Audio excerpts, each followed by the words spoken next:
품격 있는 아재, 아지매 여러분 안녕하십니까? 빨간 아재입니다. 나경원 자유한국당 원내대표가 본인의 아들을 둘러싼 의혹을 보도한 언론사를 상대로 소송을 내겠다고 밝혔습니다. 전 이 얘기를 들으면서 이 나경원 원내대표의 경우에는 본인을 둘러싼 어떤 의혹이 제기되고 그거를 보도한 언론사나 기자를 상대하는 일정한 루틴이 있다. 이런 생각을 하게 됐습니다. 자, 첫 번째로 최초 의혹을 제기한 언론사나 기자를 상대로 고소를 합니다. 그리고 그 고소한 사실을 다른 기자들에게 언론사에게 뿌리면서 알리면서 추가 보도나 인용 보도를 막죠. 사실상 겁박하는 겁니다. 자, 그럼 몇 가지 사례를 중심으로 한번 살펴보죠. 가장 최근에 이슈가 되고 있는 거는 다들 아시는 것처럼 나경원 의원의 아들이 논문 제1저자, 고등학교 때 논문 제1저자로 등재가 됐고, 그리고 서울대 실험실을 무상으로 사용하는 특혜를 받았다, 이런 의혹입니다. 이것과 관련해서 나경원 의원은 이렇게 얘기를 했습니다. 사실과 다른 물타기성 의혹 제기를 하는 데 대해 강한 유감을 표하며 이는 아이에 대한 명백한 명예훼손이므로 허위사실을 보도할 경우 법적 조치를 할 예정이다, 이렇게 밝혔고, 자유한국당 미디어국을 통해서도 논문 작성 의혹 제기 기사를 보도한 노컷뉴스와 KBS에 대해 명예훼손에 의한 민사상 손해배상을 청구할 계획입니다. 일부 인터넷 언론과 실검 조작을 방치한 포털 사이트에 대해서도 법적 조치를 취할 계획입니다. 각 언론에서는 정확한 사실관계를 파악한 후 보도해 주시길 바랍니다. 이렇게 언급했습니다. 언론사나 기자 입장에서는 이런 문자 메시지가 됐든 아니면 보도자료가 됐든 이메일이 됐든 받고 나면 굉장히 위축될 수밖에 없습니다. 추가 보도하는 것에 대해서 상당히 좀 재갈이 물리게 되는 효과가 있는 거죠. 자, 바로 그전 사례도 한번 살펴보죠. 여러분들이 가장 많이 기억하시는 사례 중에 하나입니다. 뉴스타파에서 2016년에 나경원 의원 딸이 성신여대에 부정 입학한 의혹이 있다, 이렇게 보도를 했죠. 그 당시에 나경원 의원은 뭐라고 했는고 하니, 당시 다른 학교 입시 전형에도 1차 합격한 상황에서 성신여대에 최종 합격해 그 학교를 택했을 뿐이다. 이것을 특혜로 둔갑시킨 것에 대해서는 반드시 책임을 물을 것이다, 이렇게 밝혔고, 나경원 의원 측에서도 당시에 기자들에게 문자를 보냈습니다. 뉴스타파가 보도한 나경원 의원 딸 대학 부정 입학 의혹 재하의 기사와 관련하여 뉴스타파 황모 기자를 상대로 한 형사고소장을 접수했으며 명예훼손으로 인한 손해배상 청구의 민사소송도 곧 접수할 예정임을 알려드립니다. 여기서 그치지 않습니다. 한마디 더 붙죠. 언론사들은 이 점을 양지하셔서 정확한 사실관계 확인하에 보도에 신중을 기해 주시기를 바랍니다.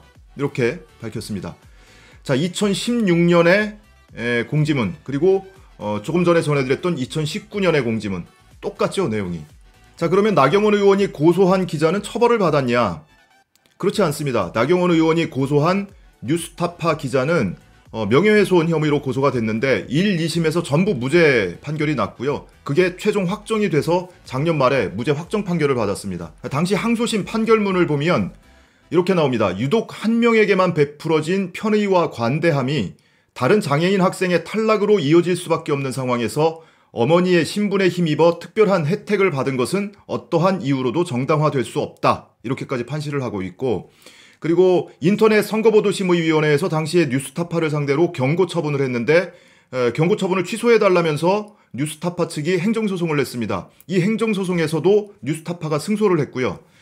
뿐만 아니고 당시에 성신여대 측에서 이 사안이 계속 논란이 되니까 그 뒤에 이제 감사를 했는데 감사 결과가 재판 과정에서 공개가 됐습니다. 그 내용 중에 일부를 보면 나경원 의원의 딸이 합격한 전형의 신설 과정이 명백한 규정 위반이었고 면접 시험 역시 불공정했다, 이렇게까지 언급을 하고 있습니다. 그러니까 제3자가 객관적으로 법적으로 볼 때 아무 문제가 없는 보도를 이렇게 법적으로 고소고발을 해놓고 그리고 그 사실을 다른 언론사한테 쫙 뿌리죠. 그래서 실질적으로 다른 언론사에서 당시에 기사 언론 보도가 거의 없었습니다. 최근에 이 사실을 접한 여러분께서도 당시에 그런 일이 있었는데 왜 이렇게 언론 보도가 안 나왔지? 나는 왜 기억을 못하지? 저거 왜 누가 고발 안 하지? 아마 이러고 계셨을 거예요. 자, 이어서 세 번째 사례 살펴보죠. 최근 일입니다. 지난 광복절에 있었던 일인데 광복절에 나경원 원내대표가 광복절 경축식에는 참석을 안 하고 중국을 갔죠. 중국 충칭의 임시정부 청사를 방문해서 거기에 방명록을 썼습니다. 그런데 방명록에 쓴 단어 중에 대일민국이라고 읽힐 만한 단어가 하나 포함이 돼 있었죠. 그 사실이 한 언론사에 보도가 됐는데 이 언론사가 취재를 하는 과정에서 나경원 원내대표실 관계자가 명백한 사실 왜곡이다 이렇게 언급을 하면서 나 원내대표가 해당 논란과 관련해서 기사를 쓰면 다 법적으로 조치를 하겠다, 바로 제소하겠다 이렇게 얘기를 했다는 사실도 전했습니다. 실제로 이 보도가 나간 뒤에 자유한국당 황교안 대표가 언론중재위원회에 이 해당 언론사를 상대로 1억 원의 손해배상을 청구하는 조정 신청을 냈습니다. 기사를 삭제를 안 했기 때문에 이것은 명백한 명예훼손의 의도가 분명하다 이러면서 손해배상을 요구를 했습니다.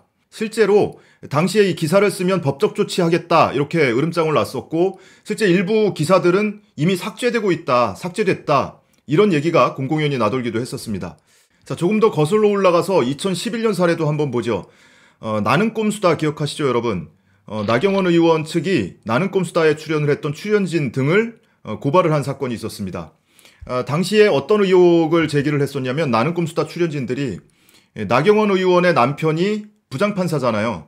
이 나경원 의원 남편이 나경원 의원이 자위대 행사에 참석을 했었던 사실을 비판한 네티즌, 그 네티즌을 기소해달라고 검찰에 청탁을 한 그런 의혹이 있었습니다. 이 의혹 제기를 한 것, 그리고 나경원 의원이 1억 상당의 피부과에 다니고 있다, 이런 몇 가지 의혹을 제기한 것을 두고 이 출연진 등 7명을 고발을 했는데 당시에 고발한 혐의는 선거법상 선거철이었습니다. 선거법상 허위사실 공표 혐의 그리고 명예훼손 혐의 이런 걸로 고발을 하고 물론 기자들에게 또 반박 보도자료를 쭉 배포를 했습니다. 고발을 해서 수사 결과는 불기소 처분됐고요. 이게 비단 언론사만 상대로 이루어지는 건 아닙니다. 일반 네티즌들을 상대로도 고소고발을 엄청나게 하고 있죠. 바로 지난달 일입니다. 나경원 의원이 본인과 관련된 기사에 악성 댓글을 단 네티즌들 아이디 기준으로 170명을 고소를 했죠. 모욕죄 혐의로 고소를 했습니다. 그 뒤로 이 나배, 매국노 이런 표현을 쓰는 댓글들이 굉장히 많이 사라졌습니다.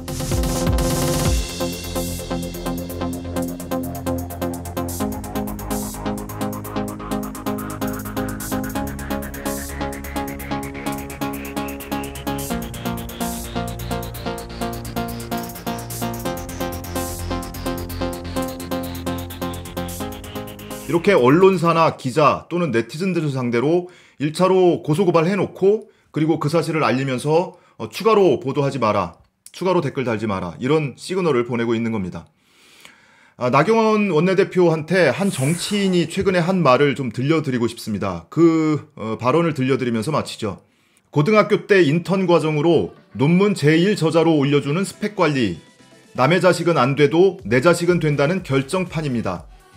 남에게는 가혹한 잣대를 들이대며 정작 본인과 주변에는 한없이 관대한 이중성과 모순이 오늘날 대한민국을 좌지우지하는 제1야당 원내대표의 민낯입니다. 이 전체 발언 중에 이주, 의학 이 두 단어만 뺐고요. 집권 세력이라는 단어를 제1야당 원내대표라고만 바꿨습니다. 이 발언의 주어는 나경원입니다.